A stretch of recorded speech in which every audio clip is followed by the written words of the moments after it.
ทำไมโรคหอบหืดมักจะกำเริบตอนกลางคืน เคยสงสัยไหมครับกลางวันใช้ชีวิตได้เหมือนคนปกติแต่พอตกกลางคืนทำไมอาการหอบหืดถึงกำเริบบ่อยกว่าเดิมจริงๆแล้วมันมีสาเหตุครับอย่างแรกเลยนะครับ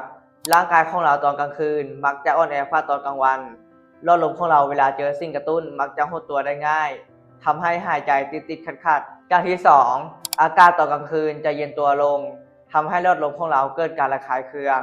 ยิ่งเปิดแอร์หรือยิ่งเปิดพัดลมแรงๆจะทำให้อาการหอบของเรากำเริบได้ง่ายอย่างที่3ห้องนอนเรานี่แหละครับเป็นแหล่งสะสมไดฝุ่นตัวเล็กๆที่มองไม่เห็น